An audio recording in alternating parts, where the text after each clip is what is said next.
सच्चा गुरु वो होता है जो अपने चेला से कभी एक फूटी कौड़ी लेने की भी उम्मीद नहीं रखता है। सच्चा गुरु वो होता है जो अपने शिष्य से कभी एक फूटी कौड़ी लेने की उम्मीद न रखे। और सच्चा शिष्य वो होता है जो अपने गुरुदेव के लिए प्राण तक देने को तैयार बैठा रहे कि मेरे महाराज जी कुछ कह दें हमसे बस। गुरु कभी कुछ नहीं मांगता। और गोरखपुर वालों मैं तो ये कह दूं कि अगर आपके गुरु आपसे कुछ मांग भी लें आपसे, तो एक विश्वास रखना कि मेरे गुरुदेव के रूप में भगवान वामन मेरे घर पर पधारे हैं। भगवान वामन आए हैं मेरे यहाँ। वैसे गुरु कभी कुछ नहीं मांगता, अपने लिए कुछ नहीं मांगेगा गुरु। हाँ, धर्म के लिए, राष्ट्र के लिए, समाज के लिए, सबकी सेवा होती रहे, इसके लिए कभी कोई गुरु कुछ कहे तो कहे। और अपनी बात तो हम कह दें कि हमसे तो वो भी जल्दी नहीं हो पाता है। कभी गंग कहें सुन शाह अकबर, एक सबते बुरो है मांगनो।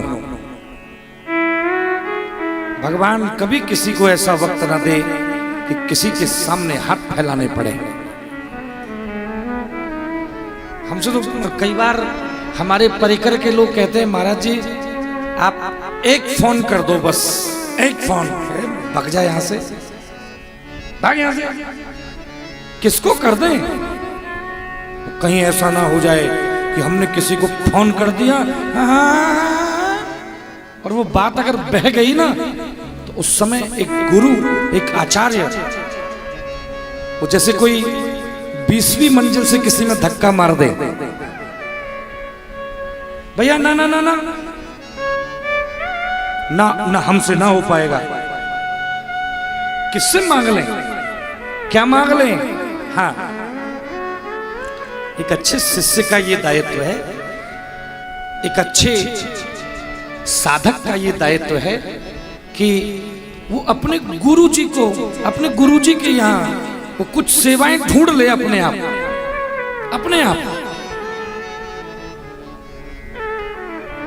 आश्चर्य होता है जब लोग मुझसे कहते हैं महाराज जी कोई सेवा बताओ, महाराज जी कोई सेवा बताओ। तो मैं बहुत मुस्कुरा करके, बहुत विनम्रता से ये कहा करता हूं कि भैया सेवा बताई नहीं जाती, सेवा ढूंढी जाती है।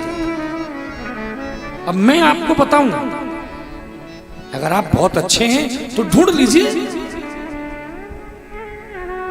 ढूंढिए ना, क्या जरूरत है, क्या चाहिए। अब हम आपको बताएं तब आप सेवा करो, ये सेवा का स्वरूप नहीं है। हाँ, ये व्यवहार का स्वरूप तो हो सकता है। आपको ढूंढना चाहिए कि इस समय एक संत को, एक यति को, सन्यासी को, सद्गुरु को क्या चाहिए, इनको आवश्यकता काय की है। चुप धीरे से सेवा करिए। गुरु कभी कुछ नहीं मांगेगा।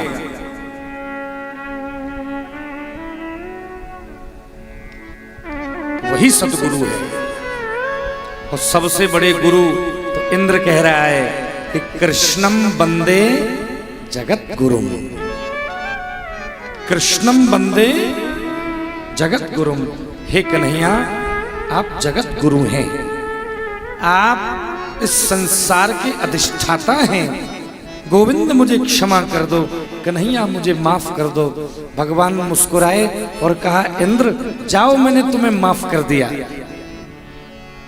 तो किसी ने कहा कि भाई भगवान ने इंद्र को माफ क्यों किया? तो हमारे ब्रज के संत कहते हैं कि भगवान ने इंद्र को माफ इसलिए कर दिया कि इंद्र के द्वारा किए गए इस कृत्य ने भगवान को एक साथ, एक ही समय पर समस्त ब्रजवासियों के समीप ला करके खड़ा कर दिया। तो भैया जो भगवान को भक्त के पास ले जाता है, ऐसे व्यक्ति से तो गोविंद प्रसन्न हो ही जाते हैं। कि जो प्रभु को, प्रभु के भक्तों के पास ले जाए, इंद्र मैं तुझसे नाराज नहीं हूं, मैं तुझसे बहुत प्रसन्न हूं, तूने बहुत अच्छा काम किया है, नाराज नहीं हूं तुझसे, और तू चला जा यहां से। भगवान ने इंद्र को स्वर्ग में वापस भेज दिया।